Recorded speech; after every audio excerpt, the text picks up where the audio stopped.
batalla, estaba en la batalla de Solferino y dijo, no sé qué hago en esta batalla. Bueno, primero, buenas tardes a los que no he saludado y a Leonor, por ejemplo, que llegó recién. Buenas tardes.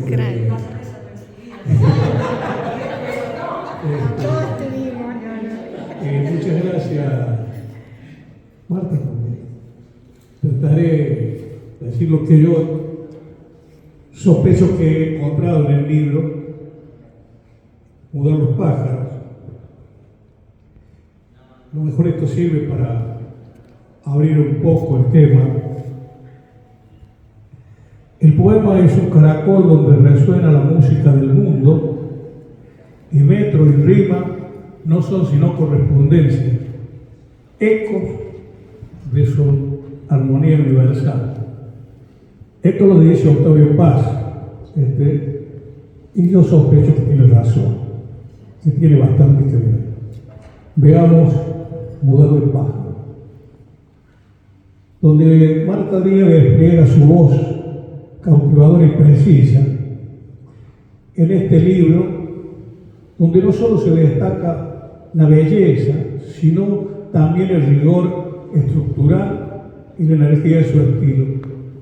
La autora reflexiona sobre el amor de modo oblicuo, sugerente y limpio, ensaya un poemario construido a partir de las ruinas más brillantes del pasado, donde el pájaro de su imaginación viene a posarse en todo el libro abierto, logrando hipnotizar al tiempo de esa manera. Marta Díaz, pongo yo, como muchos de nosotros, no tenemos mucha confianza en la palabra. Creo que todos sospechamos de alguna manera que el lenguaje es un mecanismo de disuasión y como tal una herramienta engañosa que es incapaz de acertar sobre la espalda de la belleza. Y a la manera de un ritual de inocencia, la poeta dice lo callado. En estos textos hay pasajes poblados de imágenes que son y no son al mismo tiempo, sesgadas una, intensas otra, palabras salidas de un sueño, de un conjuro que invocan el doble tiempo regular y elusivo, posible y difícil, que corre de uno a otro nombre a través de sus páginas, haciendo y deshaciendo lo visible, deslizándose hacia la pena o el consuelo y dejándonos al fin, en algún momento, perdidos y salvados en medio de la vida.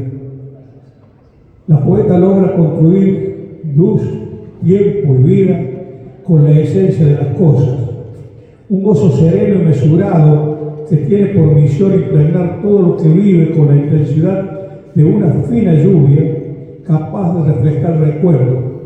Sus poemas nacen del trato contemplativo con la palabra y por la palabra se vuelven hechos verificables con sus distintos grados de temperatura entre la luz crepuscular que lo sostiene. Entonces, esa palabra bebe las distancias y se embriaga en un ulterior entendimiento sobre lo vivido, semejante al relato de un sueño, mientras cuerpo y memoria señalan la encrucijada del destino. La poeta maneja con hondura y honestidad la palabra y nos convierte a nosotros, sus lectores posibles, en cómplices secretos de sus memorias por el tono, la forma y el ritmo del lenguaje que recurre. Sospecho que la razón de la poesía es como la luz en la noche de una casa remota que sirve de vaga referencia para alentar el silencio. Pero la aventura y la imaginación están en el viaje a esa casa oscura que se encuentra lejos. De este modo, la poesía encuentra un lugar donde el cielo se hace eterno. Allí está el universo de cristal que se muestra y asume en el poema el candor de su doble ceniza, donde se figuran las vidas verdaderas y a la vez las palabras que reconocen ese camino que algunas veces tiene que ver con el asombro. Mudar de pájaro proporciona una respuesta al sentido de la vida, una forma de interioridad del mundo sensible de la autora, como una flor de amor de su periplo personal que busca el lugar que le pertenece, donde se contornea la figura del padre y la sombra siempre de fondo de la madre, diciéndonos, por ejemplo: cuando me siento triste, me pongo un saco de mi madre y abrazo así su ausencia. La poeta recuerda a su madre como el único testigo.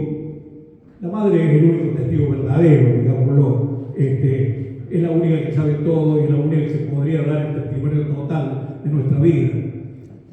Aún los padres, nosotros podemos hablar de eso, pero desde un tiempo determinado. La madre tiene un principio anterior. Esto, perdonen una dirección, pero yo supongo que es para que se pueda compartir.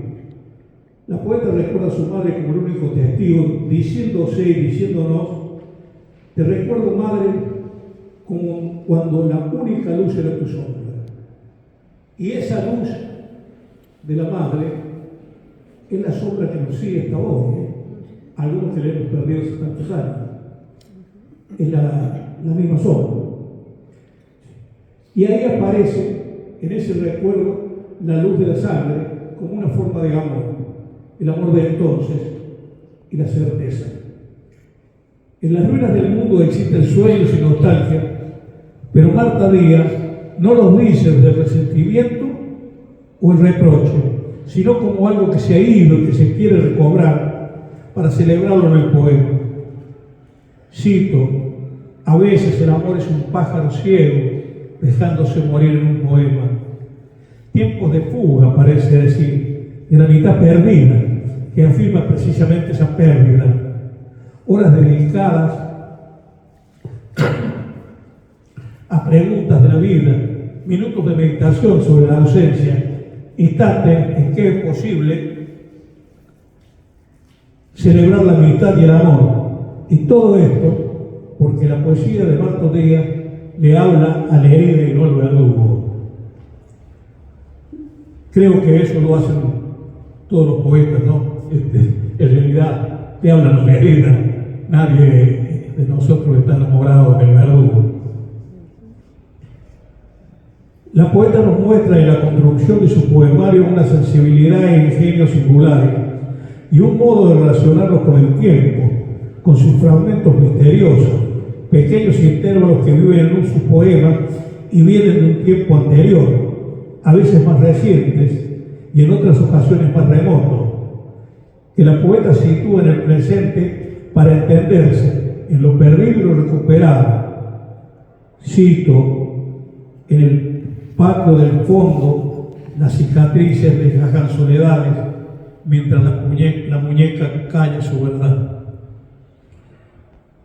Con Mudar los pájaros, la poeta indaga en un amor antiguo, en esos pliegues de las formas, de los afectos heredados y el proyecto de su reformulación, en un presente que se celebra radicalmente, en un puro aspecto de posibilidad, como el de rodear la alienación y eludir la anestesia de una mirada.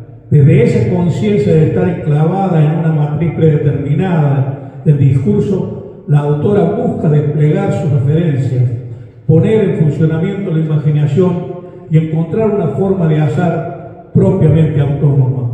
Trasciende entonces los límites de aquellos que tradicionalmente se han designado como la materia poética para en cambio hacer también del poema un documento de la vida presente.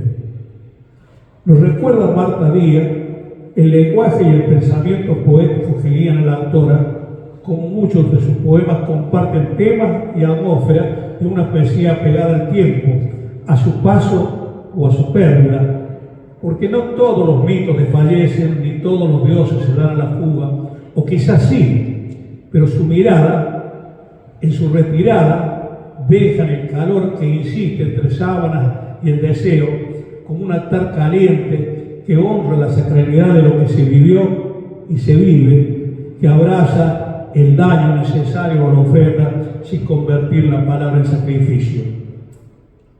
Bien sabemos que por mucho que nos pongamos en la piel del otro, nunca iremos más allá de la superficie de la herida y el dolor. La poesía nos enseña a ser quien dispara la flecha y hacer la flecha en el aire, ser su eco, y quizás eso sea la poesía, ser un todo, ir hacia todo y hacer eco en el centro de la palabra. La poeta sabe de sobremanera que para que exista el poema tiene que suceder algo extraordinario. No me refiero a algo fuera de lo ordinario, o algo excelente o admirable, sino a aquello que está fuera del orden que lo contiene. Porque la poesía no dice más de lo mismo, sino lo otro de lo mismo, con su intento de tocar el nervio de la lengua que nos mantiene atenazados y nos libera. Lo más extraordinario entonces es que acudan recuerdos, memorias, atraídos por un imán de pensamiento y palabra, que en sí mismos no tienen nada en común, pero que juntos conforman un ser nuevo, un ser significado y original. Para decirlo en las palabras de Guillermo Enrique Hudson, es el pájaro que regresa y se contempla quieto, el pájaro que sabe que va a volar y está volando hacia el breve recinto de su cielo, porque amar y vivir la vida es un misterio suficiente. La poesía